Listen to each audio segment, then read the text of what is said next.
slap. 35,000 feet, first class. One slap changes everything. Before we dive into this shocking first-class showdown, tell me where you're watching from and smash that like if you've ever seen someone bullied in public. Harriet Langston hadn't even buckled her seatbelt when Jack Morgan's hand whipped out of nowhere and cracked against her cheek. The crack echoed through Sky Vista Flight 4270's plush first-class cabin, silencing the hum of the engines, freezing the flight attendants mid-service, and transforming a routine morning flight into an instant spectacle. Every pair of eyes flicked toward Harriet. Cameras flipped up from pockets and purses. The polished mahogany surfaces trembled with tension. In that heartbeat, the passengers went from relaxed luxury to raw anticipation, desperate to see what would happen next. At 62, Chief Harriet Langston of Airport Security Operations knew exactly who she was, and she knew exactly who he was. But Jack Morgan, a decorated pilot with a reputation for rigid discipline, mistook her for just another passenger. He never saw the flash of her badge, the weight of her years in law enforcement, or the steely resolve that coursed through her veins. Harriet closed her eyes for a moment, tasting coppery blood on her tongue, then opened them to meet Morgan's stare. Her hand drifted inside her navy blazer pocket, fingers brushing the embossed leather case of her chief's badge. Every muscle in her body steadied. She refused to give him the satisfaction of seeing her reel. "Captain Morgan," she said, voice calm but resonant, "I am Chief Harriet Langston, and you've just committed assault and battery." Morgan's face paled. The veneer of authority cracked. He had no idea the woman he slapped wore the uniform of his most powerful regulator. As the cabin lights glinted off her badge, Harriet dialed the FAA's Silent Ground Alert hotline. Behind her tinted divider in the cockpit, screens bloomed red with the words, "Ground Alert, Flight 4270. On hundreds of control room monitors across the nation, traffic controllers saw the same message. All flights led by Jack Morgan grounded immediately. Harriet pressed her lips together, fighting the sting on her cheek. The flight attendants, once frozen, flocked to her side, offering water and napkins. Passengers whispered and pointed, but no one dared challenge her. She had seized control of the narrative, and within 30 seconds, the show had irrevocably shifted.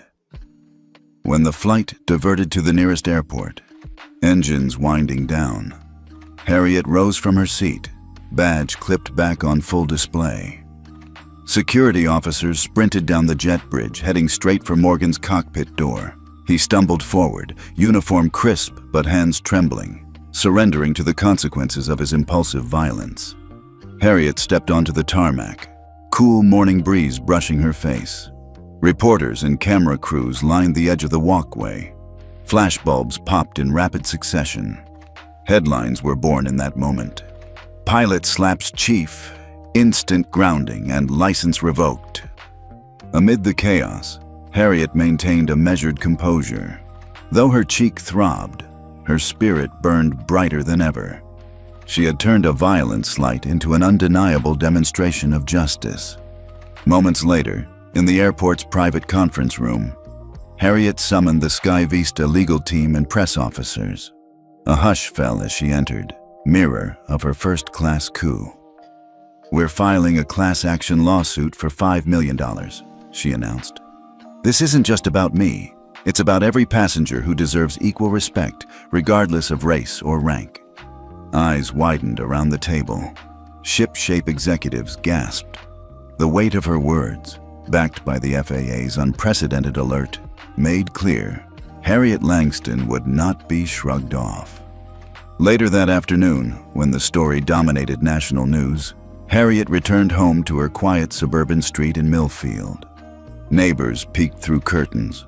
A local florist delivered a bouquet with a note. "Thank you for standing up for all of us." As she accepted the flowers, the pain in her cheek flared once more, but it was nothing compared to the swelling pride in her chest. By bedtime, headlines scrolled across her television. Sky Vista Airlines hit with 5M discrimination suit. FAA grounds all flights tied to Captain Morgan. Chief Langston, a new standard for airline equality. Harriet smiled wryly. The first chapter of her ordeal had ended in victory, and she hadn't even broken a sweat. Yet she knew the fight wasn't over. Policies would be rewritten, training overhauled, and complacent minds challenged. As she prepared for bed, Harriet placed her chief's badge on the nightstand, next to her tablet loaded with articles and legal briefs. She closed her eyes, envisioning the next day's battle, refining the new anti-discrimination protocols she'd demand, meeting with FAA officials to ensure the ground alert remained a viable check on rogue captains, and speaking at community forums to amplify her message. The sting of that slap would fade.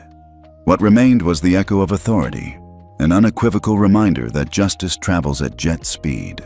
And as Harriet drifted to sleep, she knew this was only the beginning of a journey that would reshape the skies. Harriet Langston stood in front of her bathroom mirror at precisely 6:45 a.m., her reflection caught in the cool, fluorescent light of her Millfield home. The steam from a hot shower curled around the edges of the frosted glass as she peeled the fabric of her police uniform off her shoulders and hung it neatly on the back of the door. Today wasn't a day for badges and starched hats. It was a day for boots and blue dress, for blending in while keeping her wits razor sharp. She reached for the simple, calf-length blue sheath dress she'd laid out the night before. The dress was unremarkable. No brass buttons, no visible insignia, but the cut was sharp, the fabric high quality. Harriet smoothed the dress over her hips, zipped the back, and ran her hands along the seams.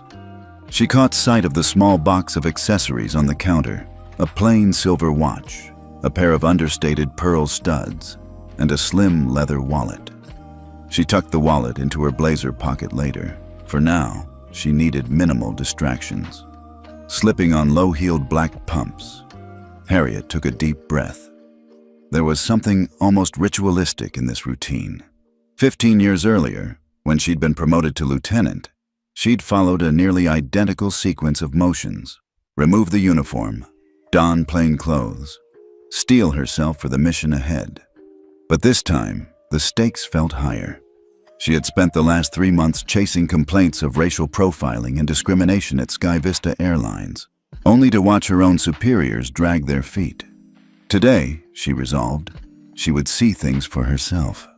Her reflection folded into a half-smile.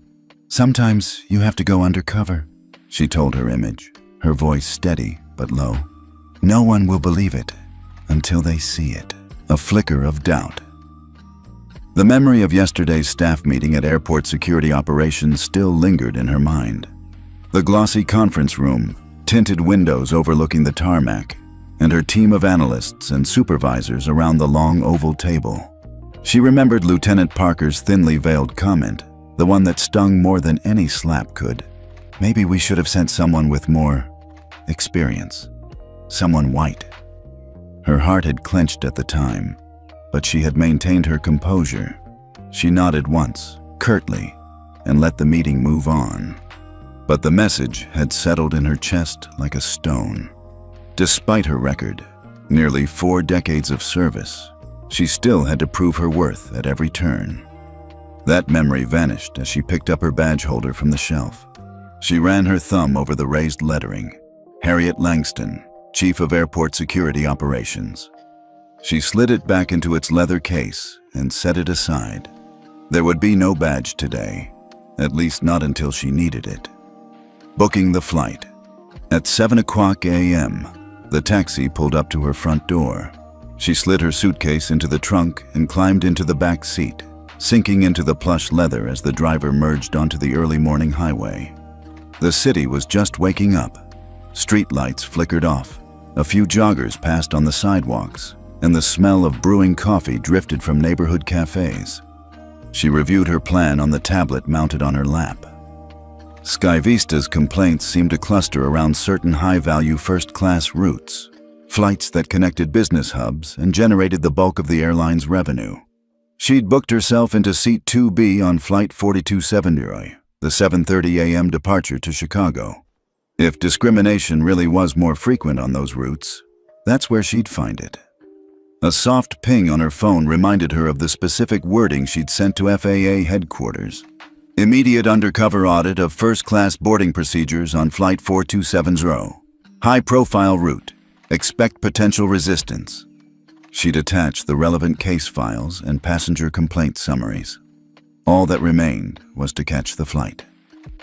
Arrival at Millfield International. The taxi eased to a stop in front of the curb at Millfield International Airport at exactly 7:29 a.m. The digital clock overhead chiming in welcome. Harriet paid the driver, thanked him, and stepped onto the polished concrete plaza. Through the glass walls, she could see the first-class check-in counters and the sleek metal accents of Skyvista's logo. The airport buzzed with activity. People rushed with wheeled bags. Families gathered in clusters. Business travelers strode purposefully toward their gates. She hoisted her carry-on and headed to the designated counter. A blonde attendant, mid-20s, professionally coiffed hair in a tight bun and wearing Skyvista's teal uniform, greeted a white businessman at the next podium with a warm smile and a friendly tone. The contrast was stark when the attendant turned to Harriet. Check-in encounter. "Good morning," Harriet said, voice smooth. "I'm here for Skyvista Flight 4270, Seat 2B. The attendant's smile froze. "ID and boarding pass, please." She held out a brown leather folder. Harriet handed it over.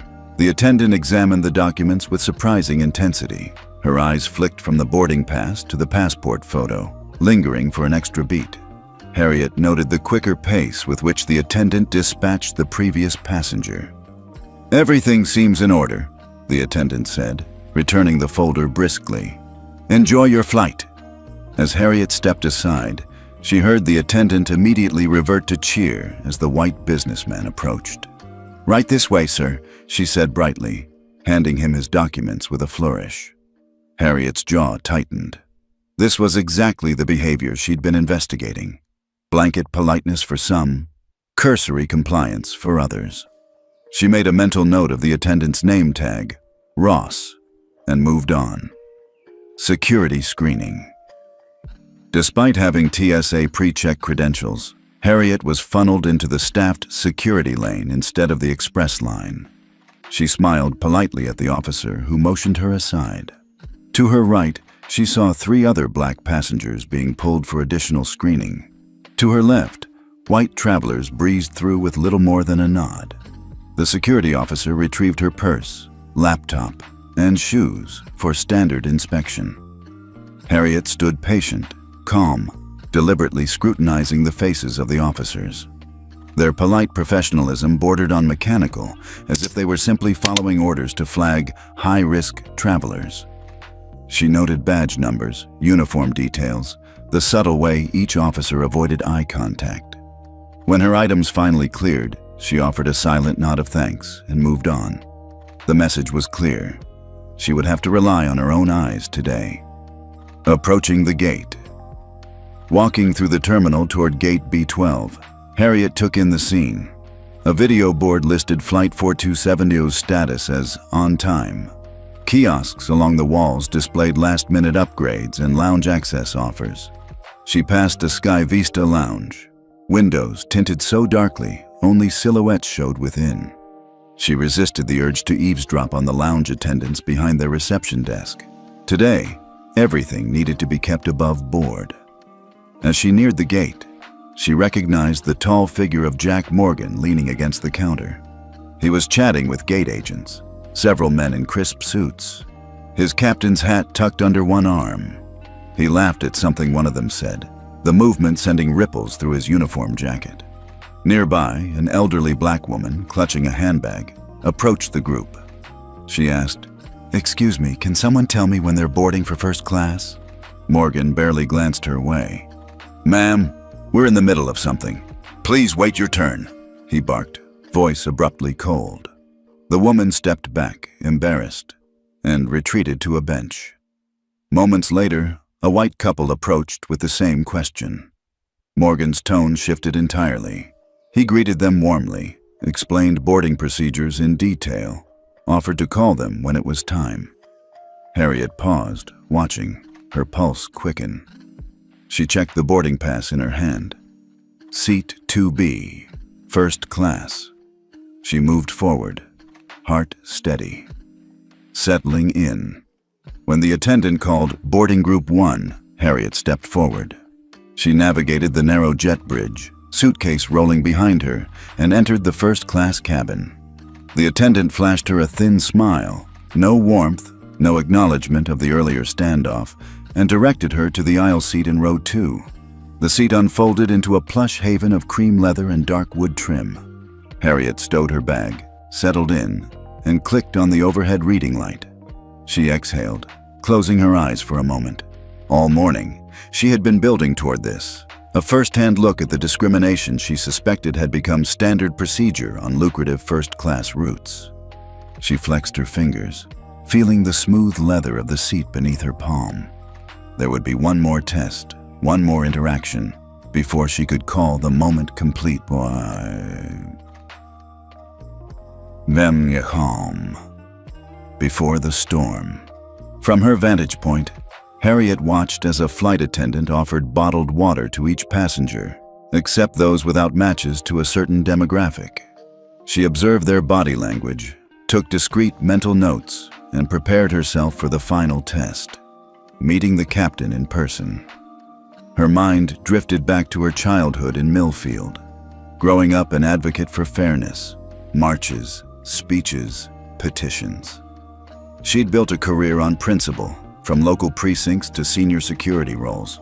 She'd faced prejudice head-on, microaggressions in conference rooms, whispered doubts in break rooms, the outright dismissal of her leadership. Today, she reminded herself, was the culmination of that journey. Captain Morgan would soon cross her path, and when he did, everything would come into sharp relief. She adjusted the lapels of her blazer, took another slow breath, and fixed her eyes on the cabin door. In a few minutes, she would step beyond the safety of observation and into confrontation. Today, she wasn't just any passenger. She was Chief Harriet Langston, and she was about to rewrite the rules at 35,000 feet. Harriet's world slowed in that instant after Jack Morgan's blow. The cabin lights seemed to dim, the gentle hum of the engines receded, and every heartbeat echoed in her ears. Her cheek burned, a sharp electric pain, yet her mind remained crystalline, cataloging every detail around her. She lifted a trembling hand to dab at her split lip, eyes fixed on the seat back in front of her.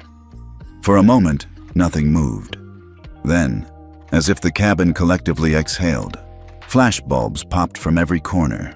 Phones, tablets, even a lone journalist's DSLR hidden beneath the armrest of one seat. Camera lights danced across the cream leather and dark wood trim, capturing the aftermath of a slap that would rip through headlines by the time they landed. Harriet took a steadying breath, exhaling slowly through her nose. She refused to let the sting of pain dictate her response. Instead, she surveyed the room, first class, row 2, her colleagues in the back of her mind, the passengers around her, the silent witnesses to what had just transpired. A woman in the aisle across from her pressed her lips together, startled, eyes widening as she fumbled for her phone. A man 2 rows back retreated beneath the brim of his Panama hat, seeking to blend into anonymity. Even the flight attendant who had approached moments earlier, her name tag read Ross, stood frozen, hands clenched at her sides, disbelief etched across her face. All eyes were on Harriet. She straightened in her seat, chin high, back rigid. The uniform of her authority lay concealed beneath her navy blazer, but the quiet power of her posture spoke volumes. She allowed herself a thin, measured smile. No warmth, just calm assurance. The flight attendant's hesitation, Ross, the attendant, had ordered Harriet to move to coach before Morgan's slap. Now, Ross hovered at the end of the aisle, supplies dropped on the cabin floor, water bottles rolling as though startled into motion. She squared her shoulders and stepped forward, distributing bottled water to nearby passengers as if to fill the uncomfortable silence.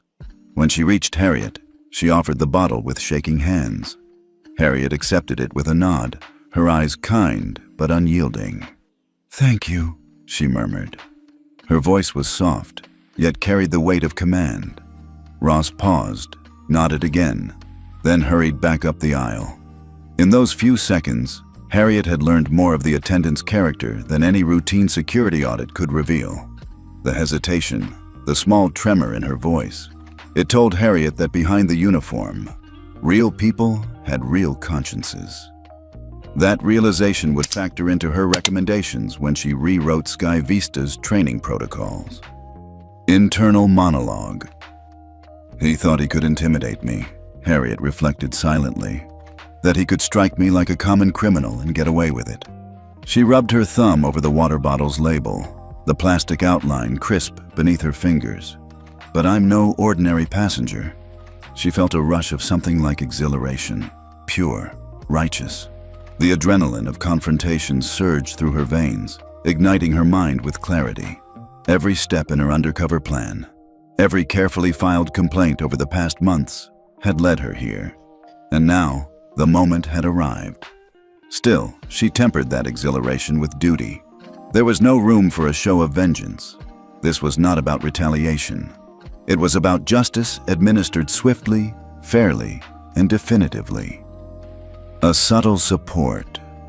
Out of the corner of her eye, Harriet saw a fellow traveler, an older black man in a tailored suit, move from his seat to stand discreetly in the aisle a few rows up. He watched Morgan's cockpit door with something like concern, yet remained out of reach of the cabin crew's authority. Harriet met his eyes for a heartbeat. A flicker of mutual recognition passed between them. Two professional black leaders, wronged by the same act of prejudice. She inclined her head ever so slightly in thanks. The man returned a respectful nod and sank back into his seat. That moment of solidarity warmed her, even as her cheek throbbed. The return of authority. Behind the tinted glass, the cockpit crew had already responded to FAA's alert. In the cabin, phones switched off recording modes as flight attendants regained composure. Morgan's abrupt exit had rattled them. Now, they moved with purposeful efficiency. They checked seatbelts, retrieved fallen service trays, and ushered passengers calmly as the pilot in command made the diversion announcement over the PA system. "Ladies and gentlemen," crackled the overhead speaker, "due to unforeseen circumstances, we will be making an unscheduled landing at Lincoln Regional Airport. Please remain seated with seatbelts fastened until further notice." A ripple of tension raced through the cabin, but at least the directive was clear. Harriet sat forward slightly, offering her arm to an elderly lady on the aisle next to her. The woman took it gratefully, whispering a "thank you," as Harriet squeezed her hand reassuringly. Eyes on the cockpit. Even as the cabin crew restored order, Harriet's gaze remained fixed on the cockpit bulkhead. She knew Morgan's authority was crumbling. FAA's silent ground alert was visible on monitors in ATC centers across the country. In a legal and regulatory sense, he had been stripped of his command, and the diversion meant he would be met on the ground by security officers.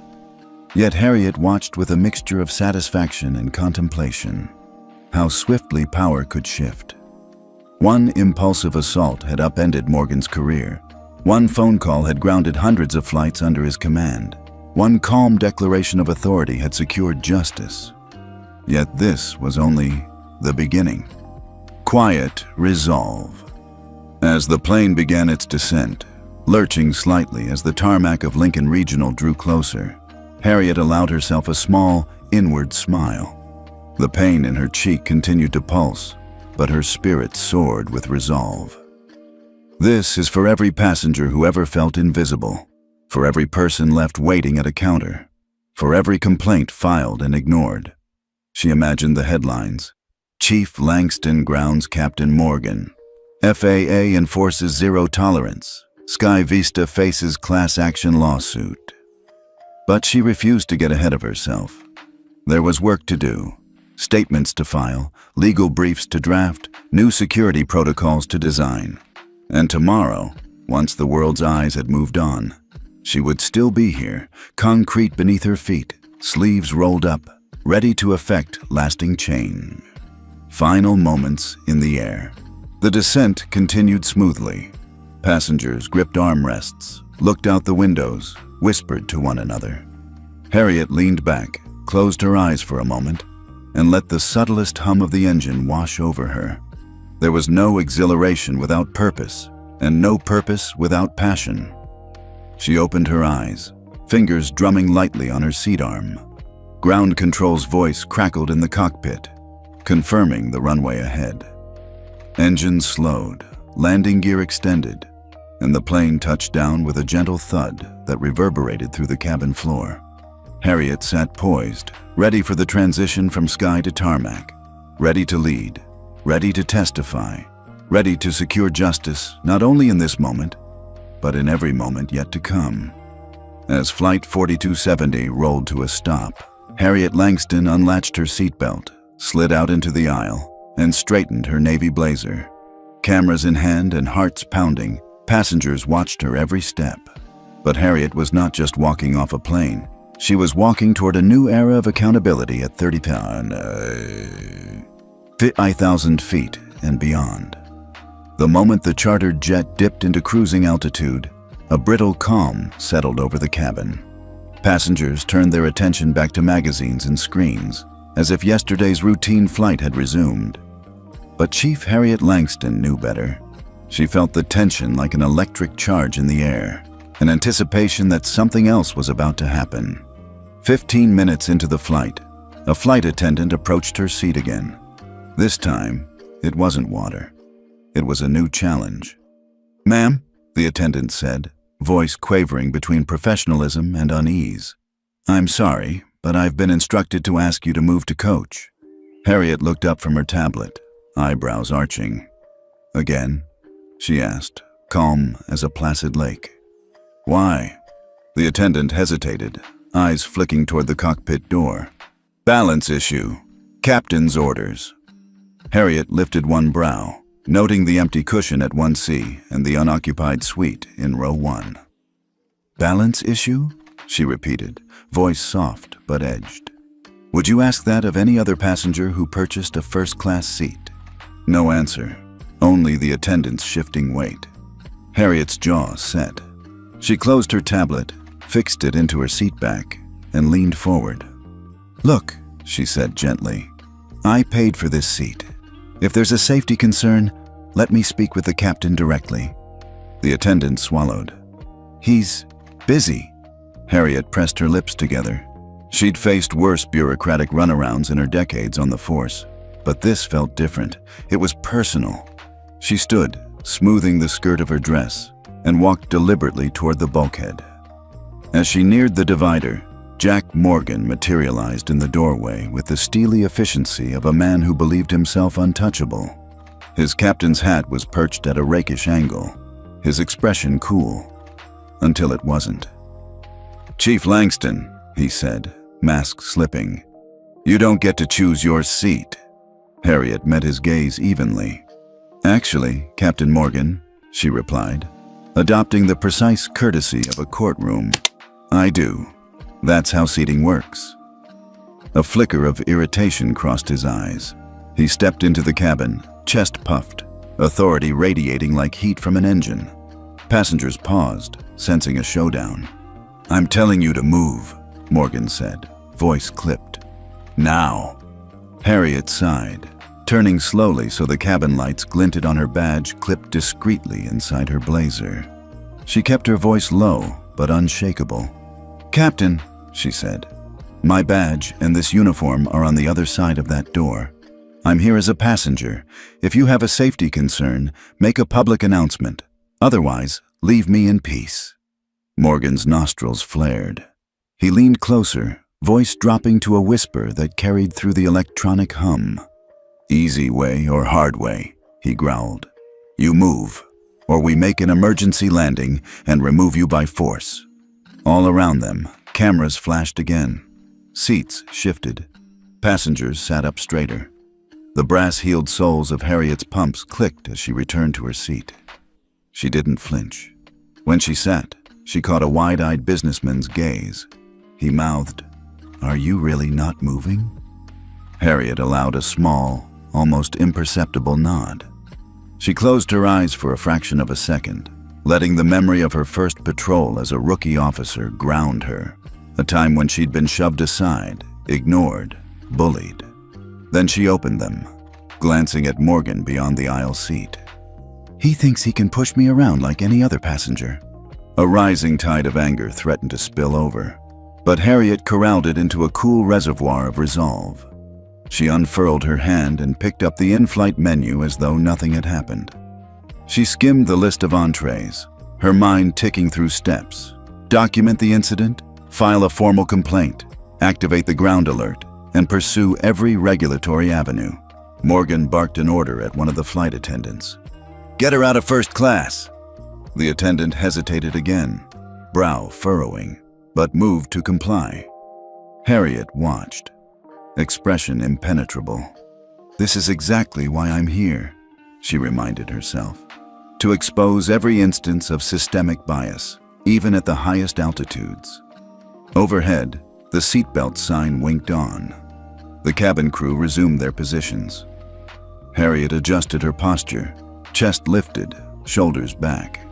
She took a slow sip of water, then set the bottle down with a deliberate click that sounded deafening in her ears. Morgan retreated to the bulkhead, indicating with a curt nod that Harriet should follow, but she remained seated. He turned back to her, ashen-faced now, uncertain. "Insubordination," he said. "We have procedures." Harriet interrupted, voice quiet but firm. "I have a procedure too. I boarded this flight. Now let it proceed." Silence. The only sound was the whir of the engines and a faint murmur of discontented passengers.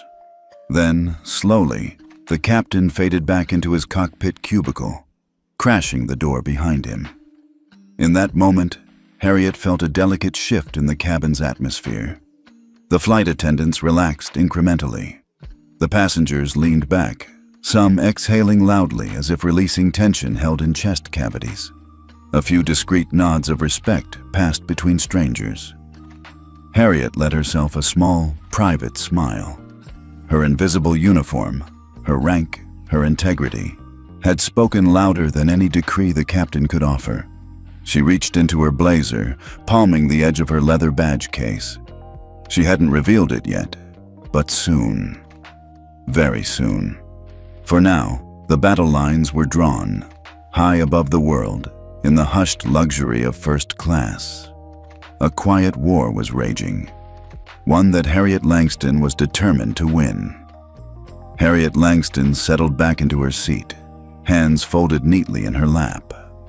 The tension in the cabin had reached a fever pitch after Captain Morgan's thundering ultimatum. For a moment, it looked as though he might force her out of first class or even attempt an emergency landing. But in that heartbeat of uncertainty, Harriet felt something shift deep inside her, a steely confidence born of decades enforcing rules, standing up to bullies, and protecting the vulnerable. She could feel dozens of eyes on her. A hush rippled through the passengers as they sensed that the confrontation wasn't over. Harriet's breathing remained even, though her heart hammered with righteous determination. She raised a hand to her blazer pocket and withdrew the slim leather case she'd kept hidden until now. The entire cabin seemed to hold its collective breath. Harriet flipped open the case, the metal badge catching the overhead lights and flashing like a beacon. Chief Harriet Langston Airport Security Operations. She held it up, pinning her gaze on the cockpit bulkhead where Morgan's silhouette lingered behind the glass.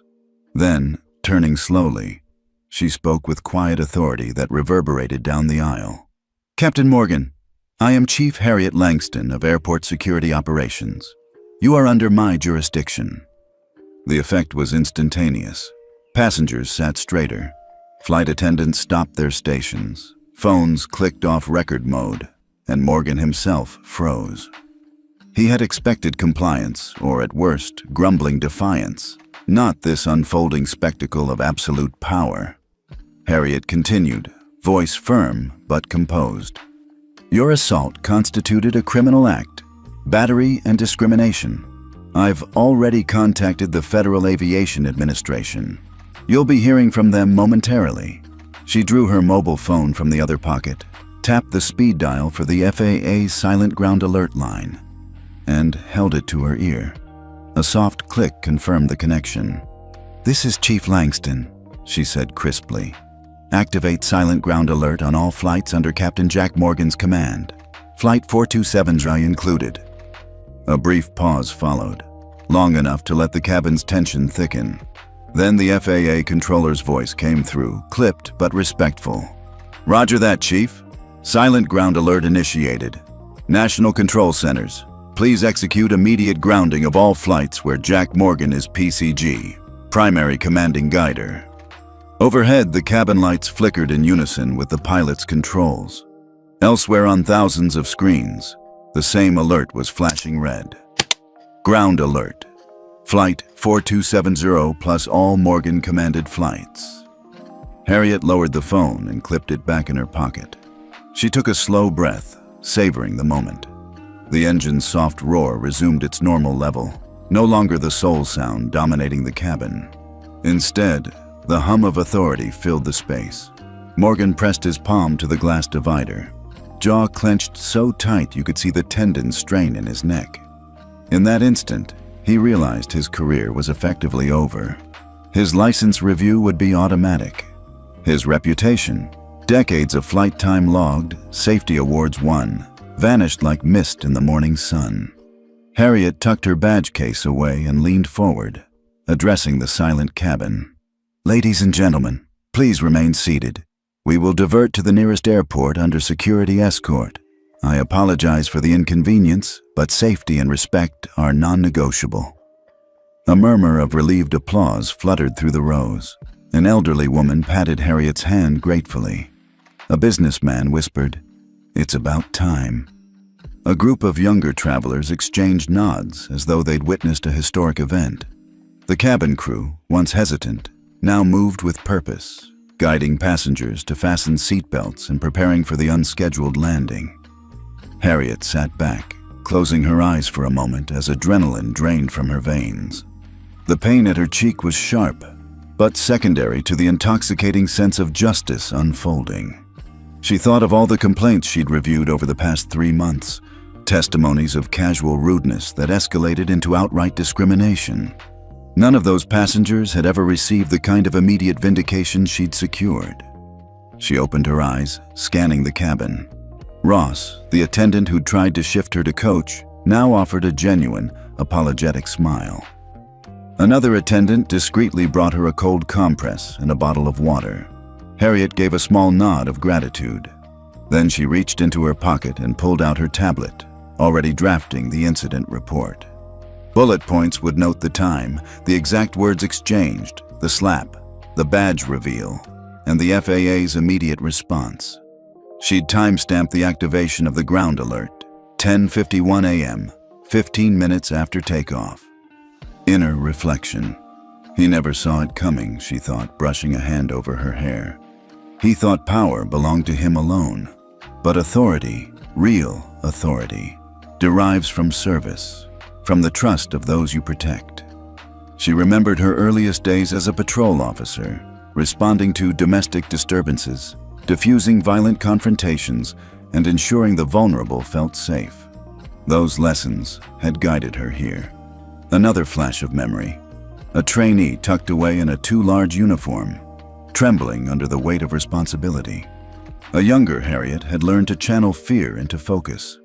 Today, she'd turned a moment of violence into a demonstration of the law. Passengers' silent support.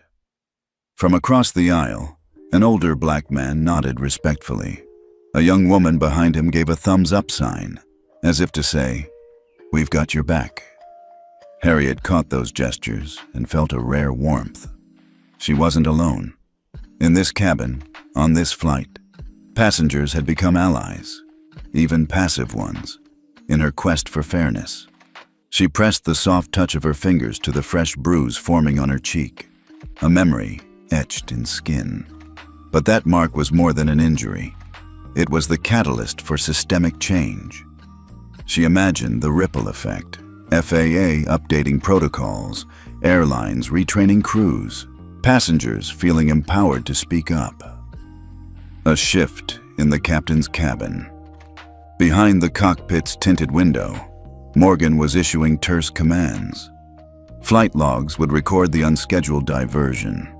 Morgan's first officer, a younger pilot with kind eyes, glanced back at Harriet once more before focusing on the approach checklist. From the cockpit intercom, a calm voice explained the change in plans. A scent of purpose. Harriet closed her tablet and stood, smoothing the crease in her skirt. She gathered her blazer and slipped the cold compress back into her bag. The cabin crew cleared a pathway, and she walked to the front of the cabin. Badge clipped to her lapel now, her authority no longer secret. She turned once more to the cabin. "Thank you all for your patience. We'll be on the ground shortly, and I'll personally ensure we transition you smoothly." Her tone was sincere, nearly maternal, but unwavering. As she stepped through the divider door into the businesslike bustle of the cockpit escape hatch, she felt a surge of something new.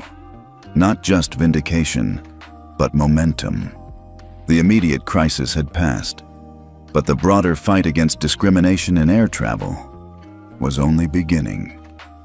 Touching down.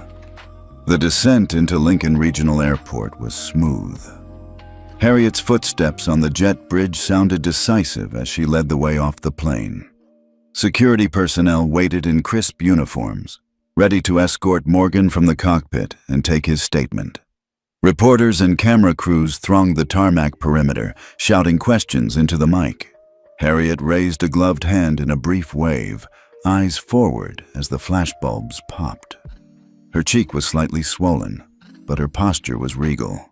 She was not a victim. She was the executor of justice.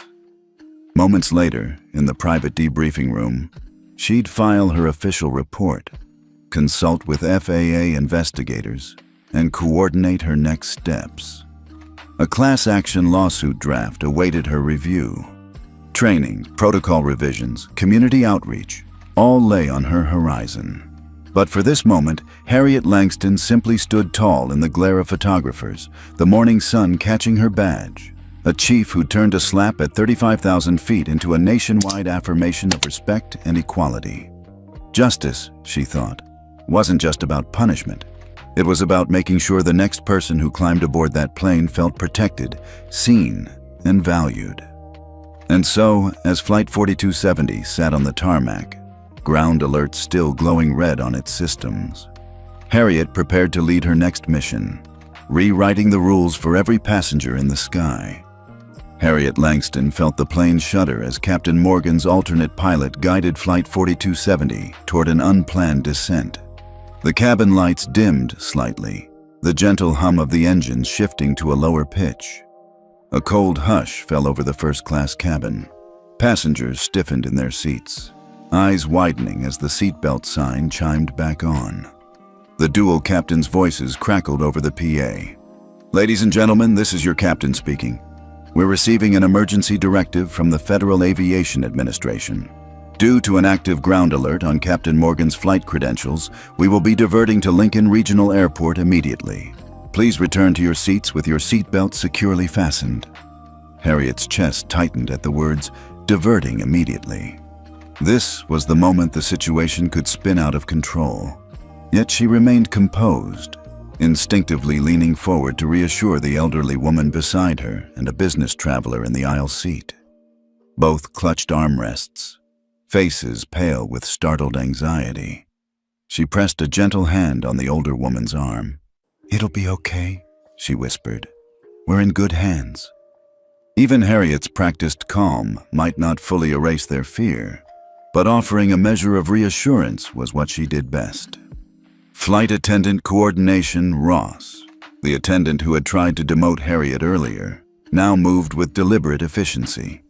She spoke into her headset, coordinating with the lead attendant at the rear. "Prepare the cabin for a quick descent. Serve water first, then secure galley carts. Keep passengers calm." Her voice trembled slightly, but her tone was professional, an evolution from her earlier hesitancy. The galley lights blinked overhead, signaling a secure cabin call. Ross picked up a cordless intercom. "Cabin crew, secure overhead bins and stow service items. In 15 minutes, we will begin our final approach." The call ended, and she turned to Harriet. "Ma'am, we'll be landing soon. If you feel unwell, please let me know." Harriet offered a tight smile.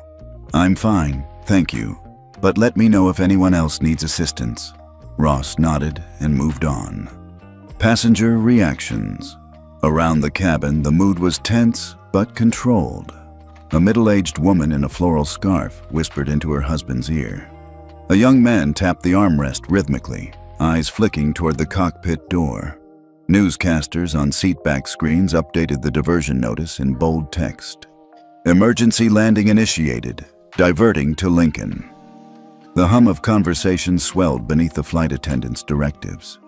Harriet noticed the business traveler 2 rows ahead pulling out his phone and sending a text, likely to reassure colleagues on the ground.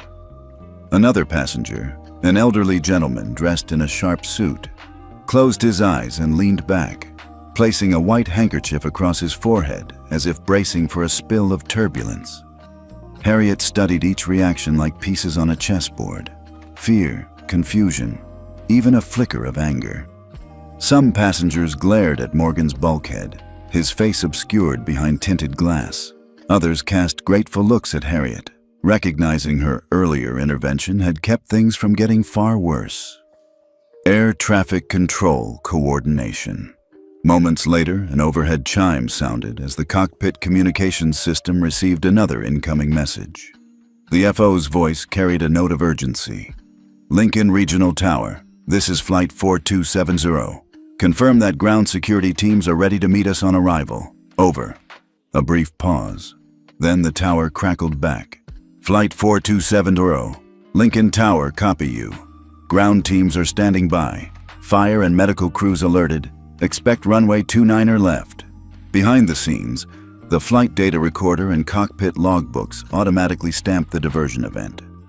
Harriet knew this technology inside and out, how it recorded data second by second, preserving an unbreakable chain of evidence. She made a mental note. Confirm the exact landing time, altitude, and airspeed upon touchdown. Every detail could matter later. Anxiety in the galley. Down the aisle, the flight crew worked diligently to stow carts and secure baggage behind the curtain. Harriet watched Ross tuck loose items into overhead bins. The attendants' brows knit in concentration. A few of the younger attendants, 2 men and a woman, exchanged quick, tense glances. They had been trained for emergencies, but few drills covered a powered diversion triggered by an FAA alert against their own captain. One young attendant approached Harriet quietly. "Chief," he said, voice low, "you handled that captain like no one else could. I just want you to know we appreciate it." Harriet offered a firm nod. "Stay focused. Keep everyone calm. We'll be on the ground soon." His shoulders relaxed just a fraction before he returned to his duties. Harriet's internal resolve. Harriet closed her eyes for a moment, inhaling steadily. A swirl of emotions, adrenaline, concern, satisfaction, vied for her attention. But above all, she felt clarity.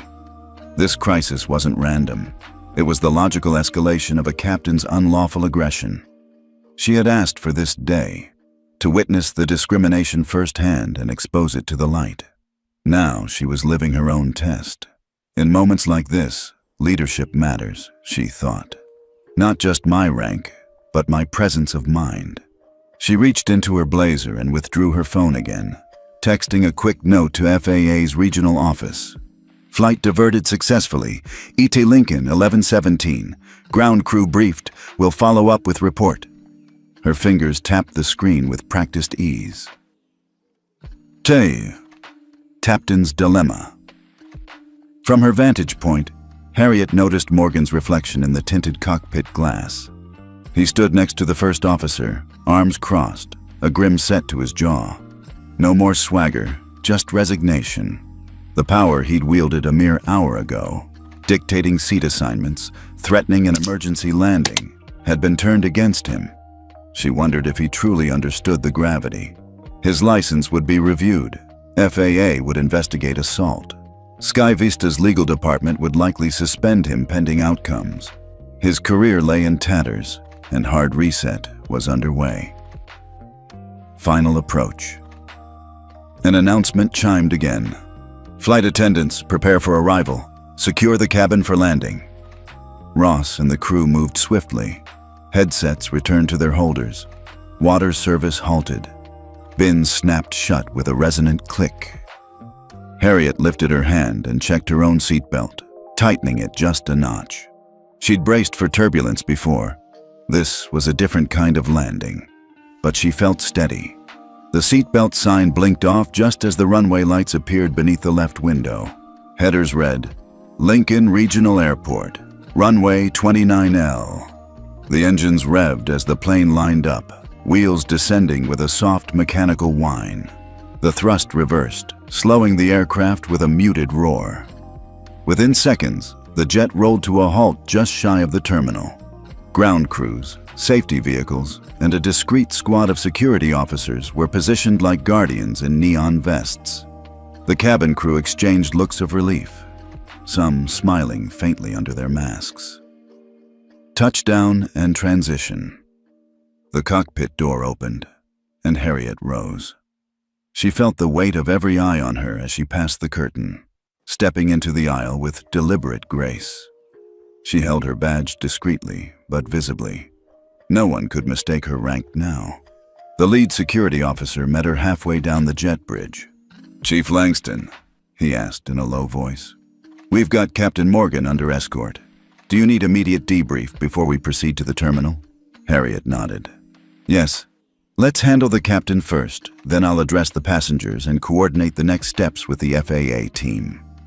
She glanced back at the row of seats where her fellow travelers sat, some standing in anticipation, others still stunned by the ordeal. Harriet offered them a reassuring nod.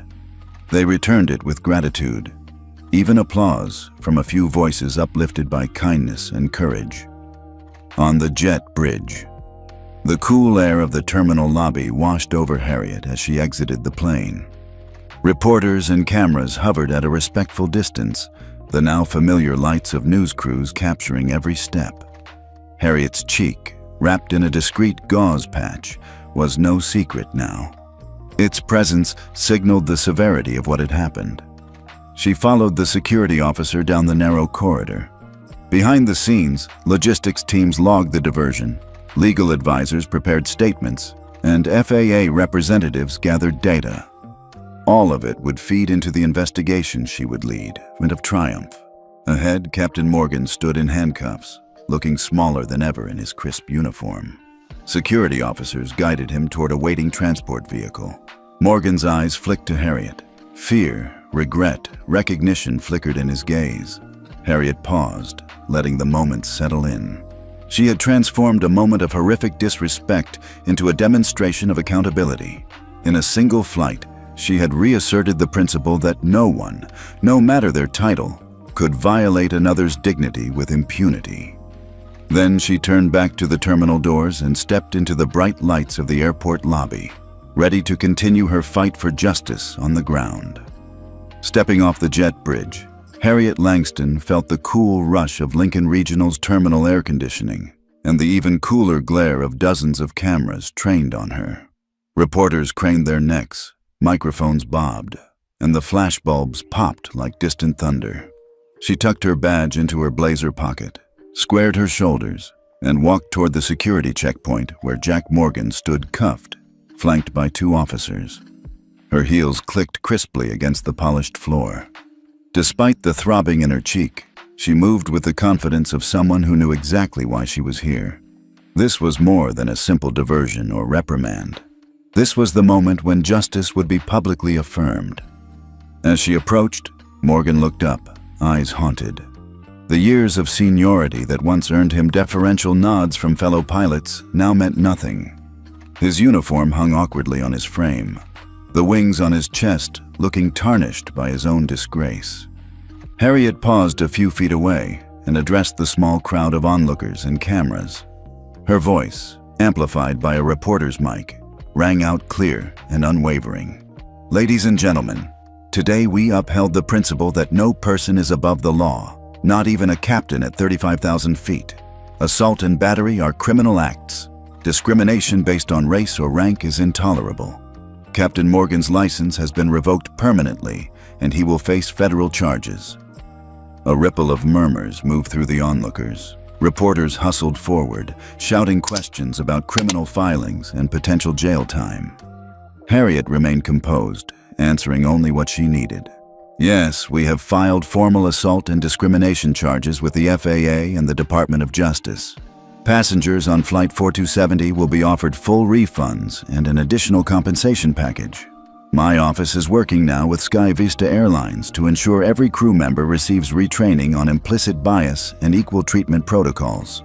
A cameraman's booming shout. "Chief Langston, do you feel vindicated?" drew a small, knowing smile from her. She paused, choosing her words carefully. Vindication isn't the right word. Protection is. Today, we protected passengers who expected safety, respect, and dignity.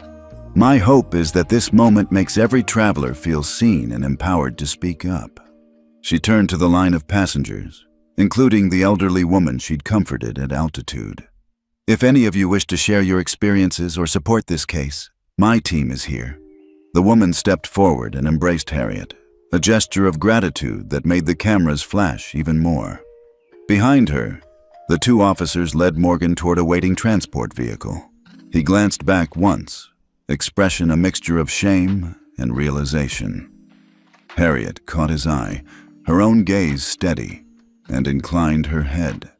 Not in triumph, but in solemn acknowledgement that justice, though delayed, had been delivered. A viral moment. Within minutes, clips of that moment. Harriet's statement, Morgan's handcuffed figure, the passengers' reactions, had begun trending across social media platforms. Hashtags like #Chief Langston, #Justice, 35K feet, and #Grounded Captain shot up on Twitter and Instagram. News alerts pinged across smartphones. Chief of Security takes down discriminatory pilot. FAA revokes license on the spot. Harriet didn't watch the feeds. She had work to do. Still, she felt the swell of public support as she moved through the terminal toward a private conference room reserved by airport authorities. Corporate confrontation. Inside, the Sky Vista Airlines regional director and legal counsel waited at a polished mahogany table. Documents, chevrons of press statements, and a set of prepared settlement figures lay before them. The director, mid-50s, gray at the temples, stood as Harriet entered. He offered a tight nod. "Chief Langston," he began, voice careful, "Sky Vista Airlines apologizes unreservedly for this incident. We recognize our failures and are committed to full cooperation." Harriet folded her arms. "Apologies are a start," she replied evenly. "But real accountability means policy change, restitution, and ongoing oversight. We will need a formal agreement. $5 million in class action compensation, mandatory retraining for all flight crews, and quarterly reporting of discrimination incidents to my office." The counsel cleared his throat. "That figure is substantial." He glanced at the director, who lifted a hand in concession. "We'll present it to the board immediately. I can't guarantee a yes today, but I'll advocate strongly." Harriet nodded once. "I will draft the settlement terms. You have until Friday to sign. Until then, I expect daily updates on training module development and on the progress of passenger outreach." They exchanged documents, her draft terms, their committed timelines, and set the framework for a binding agreement. The director shook Harriet's hand, more earnestly this time. "Thank you for your leadership," he said. The movement ignited. Leaving the conference room, Harriet's phone buzzed. A text from her deputy read, "FAA confirms license revocation, DOJ filing underway." She allowed herself a breath of relief. Step by step, the legal machinery was turning. In the arrivals hall, passengers from Flight 4270 trickled out, smiling, hugging, sharing footage of Harriet's statement on their phones. An airport employee handed her a printed petition signed by dozens of staff calling for permanent policy reform. Harriet paused to review it. Names of security officers, cleaners, cafeteria staff, all had witnessed the aftermath and wanted change. She slipped the petition into her briefcase, heart warmed by the grassroots momentum. Looking ahead.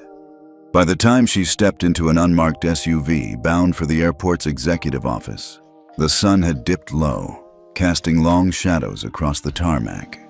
Harriet stared out the window at the runway lights blinking in the dusk, a reminder of the miles she'd traveled and the path still ahead.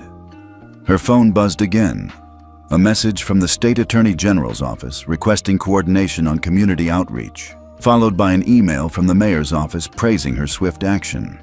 The municipal world was mobilizing. Schools wanted her to speak. Community centers asked for town hall meetings. Journalists queued up interview requests. Harriet exhaled, feeling the weight of it all. The immediate crisis, Captain Morgan's assault, had been handled. But systemic change required sustained effort.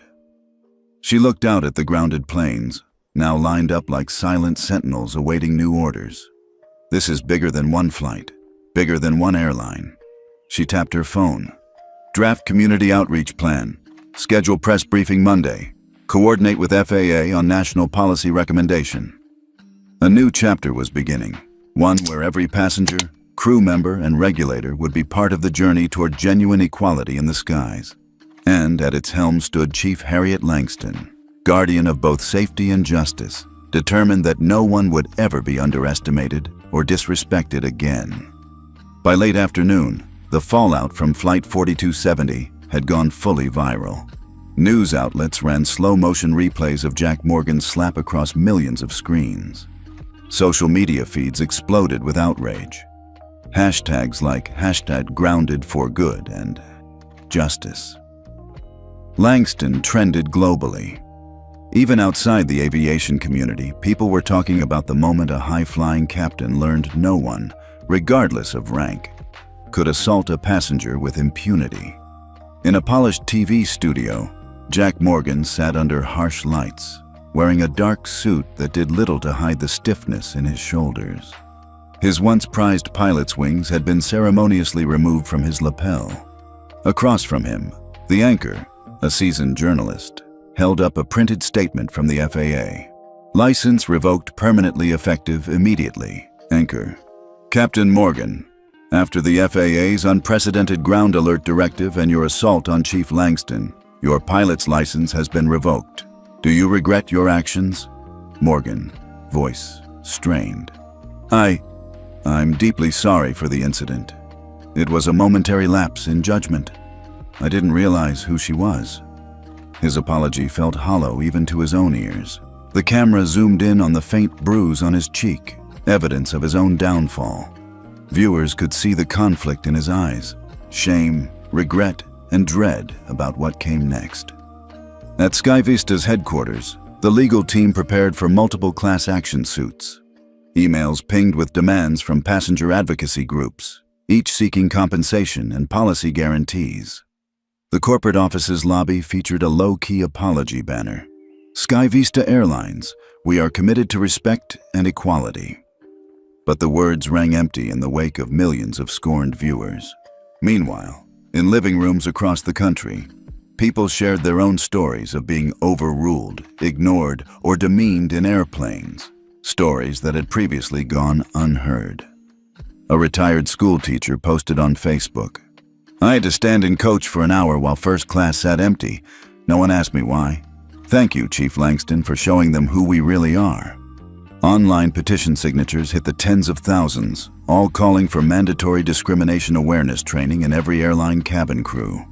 Aviation forums buzzed with detailed analyses of Morgan's flight record, flight hours, commendations, sting operations, now tainted by a single impulsive act. Back in her office at Airport Security Operations, Harriet watched the media coverage with quiet resolve. She scrolled past headlines. Pilot's career grounded in minutes. Chief Langston's badge, a symbol of equality. FAA sets new precedent for zero tolerance. She minimized the browser and opened a blank memo. Phase 2, systemic reform. Today was about consequences. Tomorrow would be about building safeguards so no one else suffered the way so many passengers had over the years. Across town, Jack Morgan's phone buzzed relentlessly. Calls from former colleagues, messages from disgruntled passengers, and at least one offer from a fringe talk radio host looking for sensational sound bites. He finally silenced it, staring at his reflection in a dark window. The captain's hat he once wore with pride now seemed a cruel joke. In the evening news wrap-up, the anchor summarized, "Morgan's downfall was swift. From the cockpit to the hot seat in record time, he's now a case study in why authority must be held to account." And just before sign-off, a teaser for tomorrow's segment, how one woman's courage is changing airline culture forever. As the broadcast faded to commercials, Harriet allowed herself a brief smile. The moment had passed, but its impact rippled outward. Beyond this flight, beyond these headlines, into the broader culture of air travel. Have you ever witnessed someone in a position of power get called out for their actions? Drop a comment with your story and hit like if you believe true accountability can spark real change. 2 days after Flight 4270's dramatic diversion, the hangar at Millfield International Airport was transformed into an impromptu media center. Banners reading "Zero Discrimination Protocol" draped along the walls. Rows of cameras and microphones faced a long table where Chief Harriet Langston sat alongside FAA officials and Sky Vista representatives. Harriet adjusted her papers, taking in the room packed with reporters eager for every detail. She tapped the microphone and smiled, steady, resolute, unmistakably in command. "Good afternoon, everyone. Thank you for joining us on short notice. Yesterday, we demonstrated that assault and discrimination on a commercial flight are unacceptable and that the law will act swiftly. Today, we're taking the next step, systemic reform." She cleared her throat. Behind her, a slide illuminated the wall. "Zero Discrimination Protocol," spelled out in bold letters with 5 key pillars. Mandatory bias training for all Sky Vista crew, renewed annually. Clear complaint channels with guaranteed response times. FAA silent ground alert now explicitly codified for any flight crew assaulting or discriminating against passengers. Passenger compensation framework. $5 million class action fund, divided equitably among validated claimants. Independent oversight board comprising community leaders and legal experts to audit enforcement. Harriet. These measures aren't just for Sky Vista. We're recommending federal adoption across all U.S. carriers. Every passenger deserves respect, no exceptions. Reporters scribbled, cameras clicked, and the Sky Vista CEO, seated to her right, nodded in solemn agreement as he handed Harriet a thick stack of signed settlement agreements. Harriet. Sky Vista Airlines has agreed to a $5 million class action settlement. This fund will compensate passengers who experienced discrimination or assault on any Sky Vista flight in the past 5 years. Additionally, $1 million will support community outreach programs educating travelers on their rights. She paused, lowering her gaze to meet the lens of a prominent network camera. Harriet. Justice isn't a one-time event. It's a continuous commitment to fairness.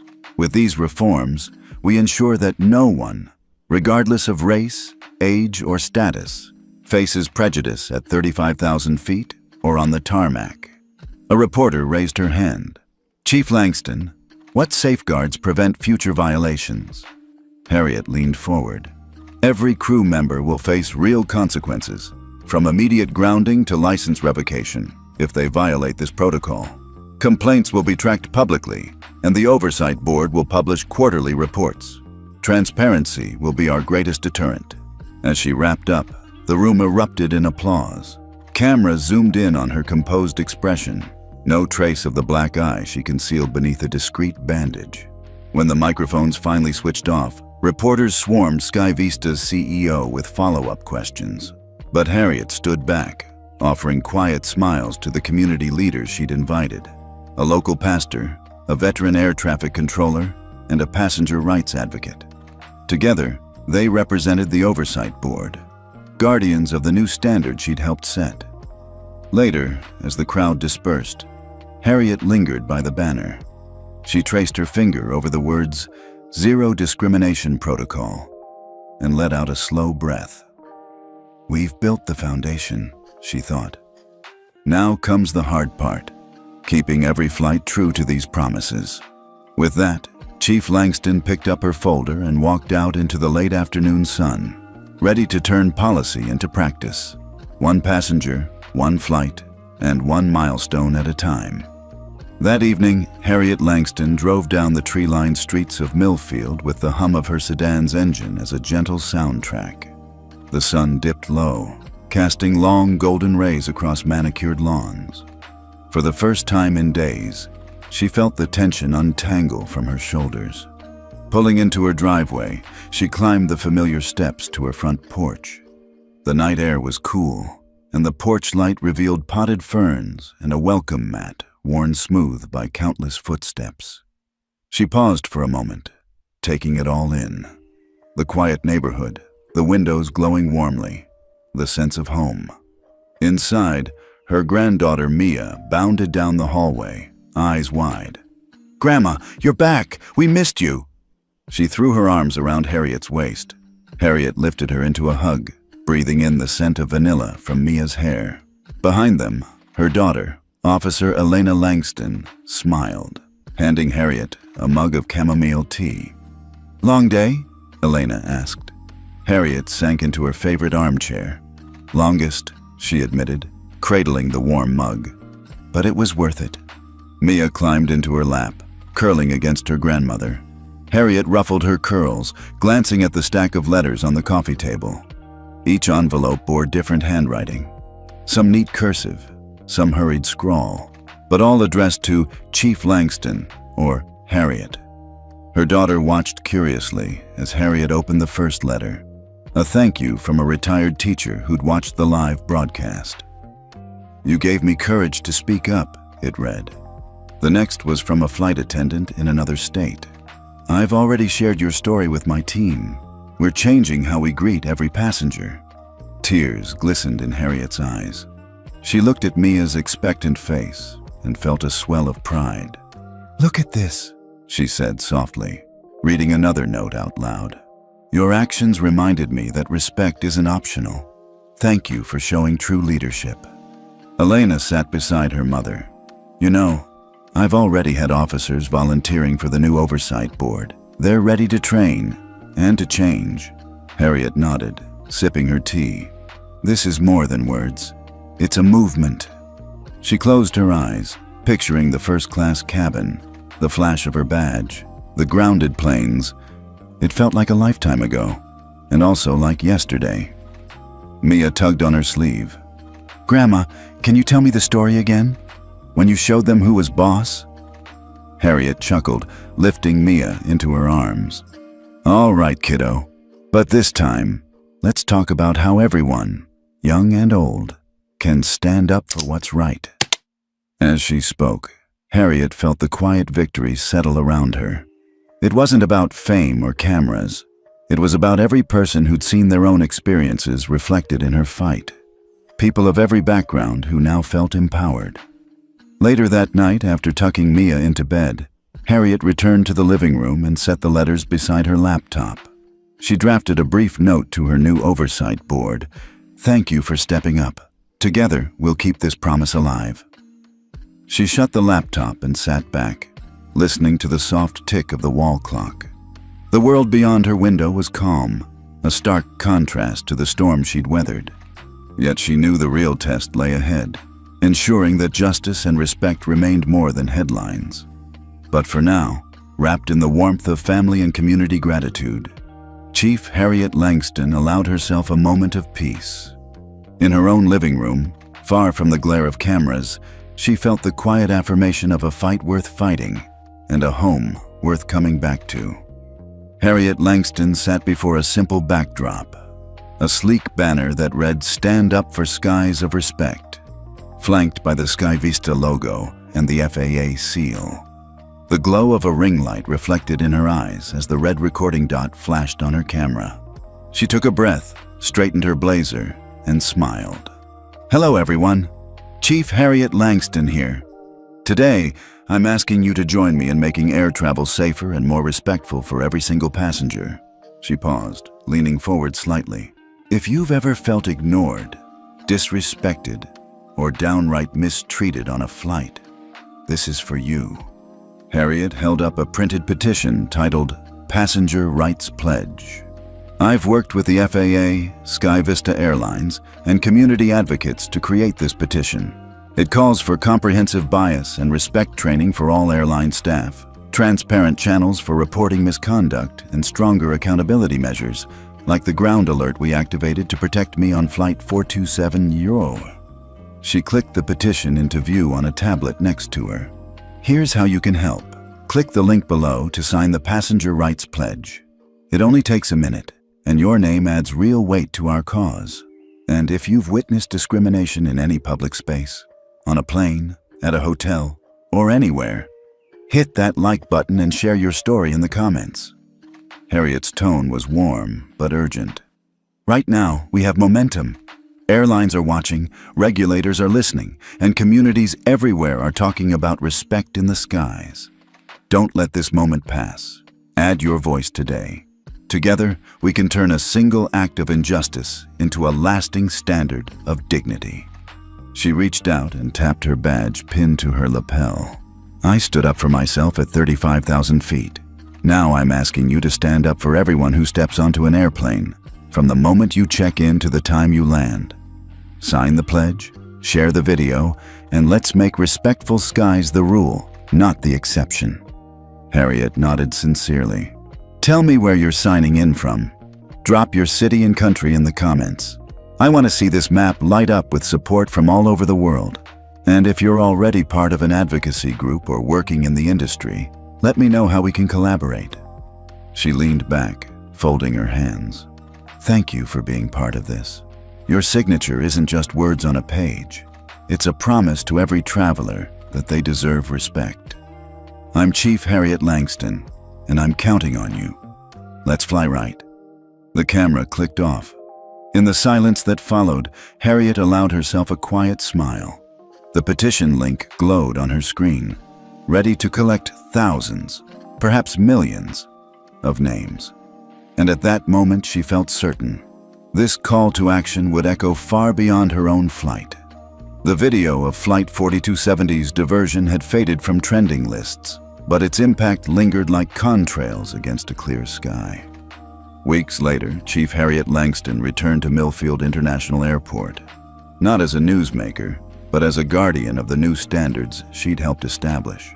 She strolled through the newly renovated first-class lounge, its staff now greeting each passenger with consistent courtesy. A discreet plaque near the entrance read, "Zero Discrimination Protocol in Action," a quiet testament to the journey from crisis to reform. Harriet paused by a digital board displaying live flight statuses. Flight 4270 still appeared, now flagged as Class Action Route, an acknowledgement of those who'd come forward with stories of mistreatment. She allowed herself a small hidden smile. Nearby, a group of uniformed crew members clustered around a tablet. One of them, a young flight attendant named Mia Ross, scrolled through the Passenger Rights Pledge signatures. Harriet had recognized her from the original incident, the nervous attendant who'd hesitated before challenging a captain's orders. Now, Mia's grip on her tablet was confident. "Chief Langston?" Mia asked, stepping forward. "I just wanted to say thank you. Your leadership changed how we train our entire staff. Every trainee I mentor hears your story first." Harriet nodded, placing a reassuring hand on Mia's shoulder. "You did the hard work," she replied. "Keep it up." Mia's eyes shone. "We're seeing fewer complaints, and passengers actually tell us when they feel safe. It's rewarding." Harriet glanced at the bustling lounge. Families laughing over coffee, business travelers reading in calm comfort, seniors reclining without worry. The difference was palpable. "This is what it's all about," Harriet said. "Justice that transforms lives." She continued through the terminal to Gate B12, where a new plaque hung. "Dedicated to Chief Harriet Langston, Champion of Respect in the Skies." Passengers paused to read it, snapping photos with their phones. A retired teacher patted the plaque gently, murmuring a heartfelt thanks. As the boarding call began for the next flight, Harriet found her old seat, 2B, now occupied by a young mother and her toddler. The mother offered Harriet an apologetic smile as she gathered her child's blanket and toys. "Sorry, ma'am," she said. "I thought this was her seat." Harriet returned the smile warmly. "No worries," she said. "Just make yourself at home." She moved to the seat behind, settling in without fanfare. The toddler waved at her, so she waved back, genuine and bright. Across the aisle, another passenger read a guide titled, "Your Rights Aboard." Harriet took a deep breath, listening to the soft murmur of boarding passengers. Voices layered with anticipation, trust, and ease. She thought of the long road from that slap at altitude to this moment of normalcy. Yet as she buckled her seatbelt, Harriet knew the work wasn't done. Policies would need constant vigilance, training refreshed regularly, and community voices kept at the table. Equality in the skies required more than a single victory. It demanded ongoing commitment. The engines powered up, the seatbelt sign winked off, and the boarding process continued seamlessly. Harriet leaned back, closing her eyes for a moment. The skies are clearer now, she reflected. But echoes of change must never fade. What do you think is the most important step to keep airlines accountable and ensure respect for every passenger? Drop your thoughts in the comments, and let's keep the dialogue going.